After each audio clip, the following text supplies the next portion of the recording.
Oke, Assalamualaikum warahmatullahi wabarakatuh. Balik lagi sama aku sini. Jadi hari ini aku mau ngepresentasiin tentang greenhouse, yang greenhouse beat yang udah kita bikin di project embedded. Ini tuh juga project kedua terakhir embedded system kita. So, jadi table kontennya itu ada eh, apa itu greenhouse, cara kerja greenhouse, komponennya greenhouse, fungsi greenhouse, benefit greenhouse, sama tujuannya. Pertama, what is greenhouse? So, greenhouse atau rumah kaca merupakan sebuah bangunan tempat tanaman ditanam. Bangunan ini dapat berupa bangunan kecil atau bangunan ukuran juga cukup besar. Konsep di balik rumah kaca ini berasal dari zaman Romawi ketika Kaisar Tiberius menuntut makan mentimun Armenia tiap hari. Nah, di mana tukang kebunnya harus menggunakan sistem yang mirip dengan sistem yang ada di rumah kaca modern untuk memastikan ia memiliki mentimun tersebut tiap hari. Jadi, rumah kaca di Italia abad ke-13 adalah salah satu rumah kaca modern pertama. Awalnya, rumah kaca lebih umum berada di tanah orang kaya, tapi mereka segera dipelajari di universitas.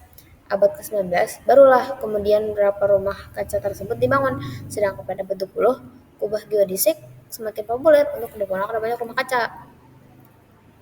Terus lanjut ke cara kerjanya. Bagaimana cara kerja greenhouse? Rumah kaca. Rumah kaca mengurangi laju aliran energi panas keluar dari bangunan dengan menghambat panas yang telah diserap melalui konveksi. Bahan untuk konstruksi rumah kaca biasanya kaca atau plastik, sehingga sinar matahari bisa melewatinya.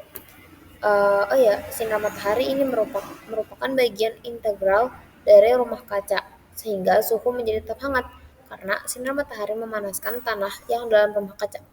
Pada gilirannya, tanah yang hangat kemudian menghangatkan udara di rumah kaca, yang terus memanaskan tanaman dalam bangunan rumah kaca. Intinya, pada rumah kaca, sinar matahari mudah sekali masuk ke dalam bangunan kaca, namun panasnya sulit keluar dari dalam bangunan.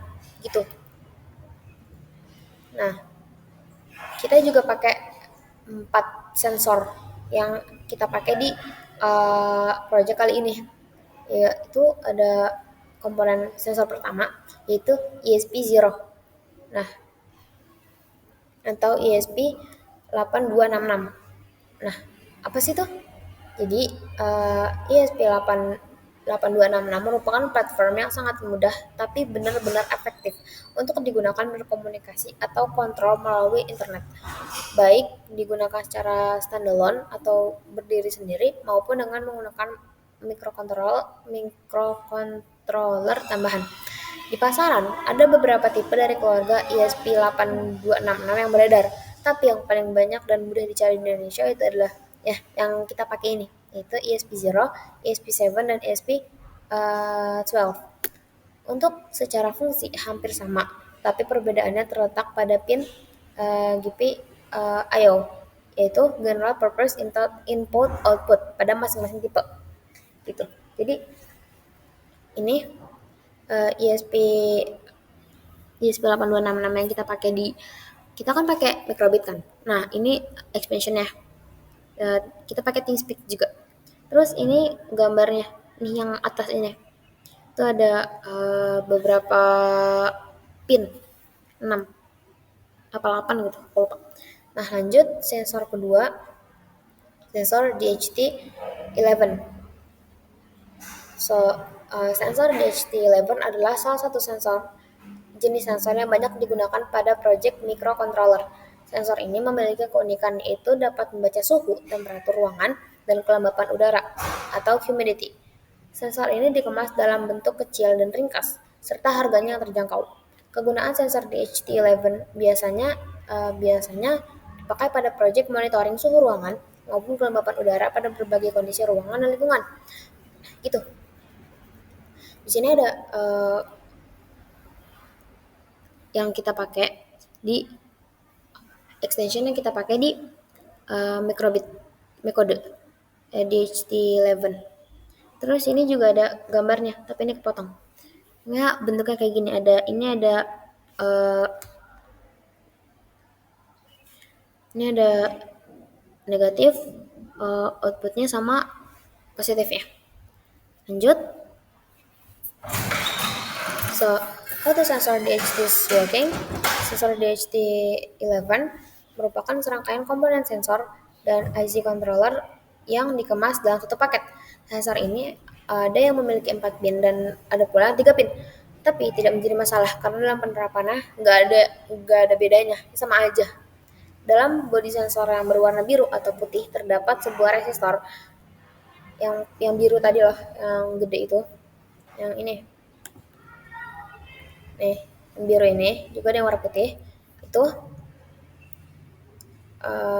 terdapat sebuah resistor dengan tipe NTZ atau Negative Temperature Confines. Resistor jenis ini memiliki karakteristik di mana nilai resistensinya berbanding terbalik dengan kenaikan suhu. Artinya, semakin tinggi suhu ruangan, maka nilai resistensi NTZ-nya semakin kecil.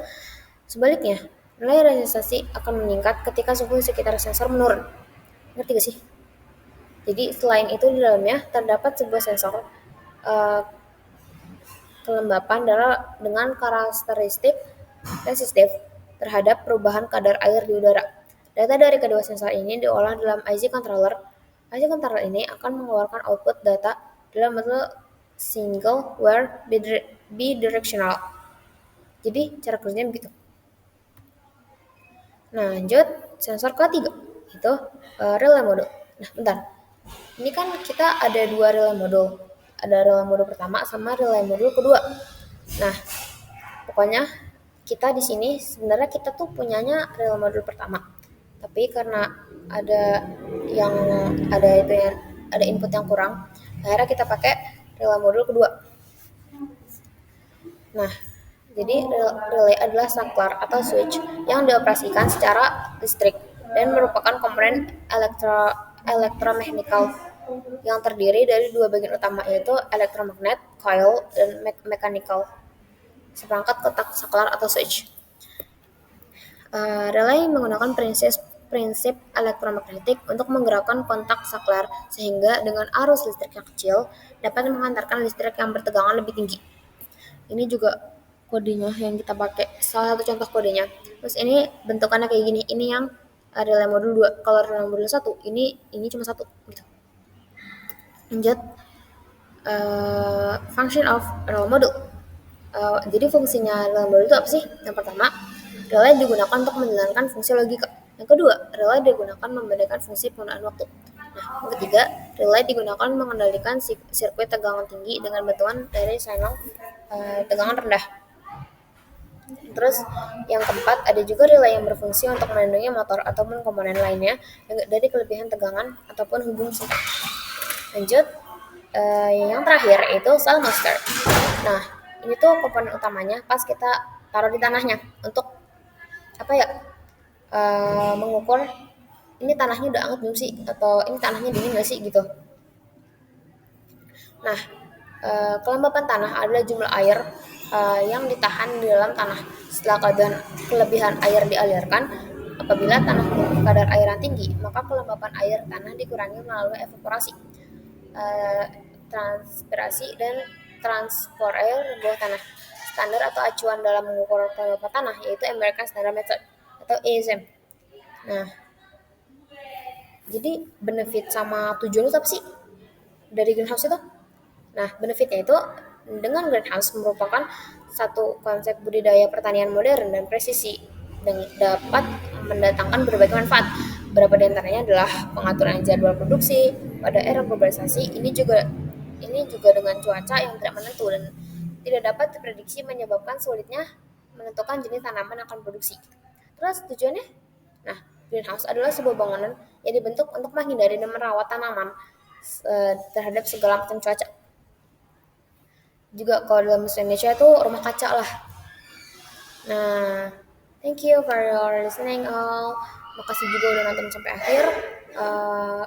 Makasih banyak ya. Tetap semangat untuk melanjutkan hari-harinya. Bye.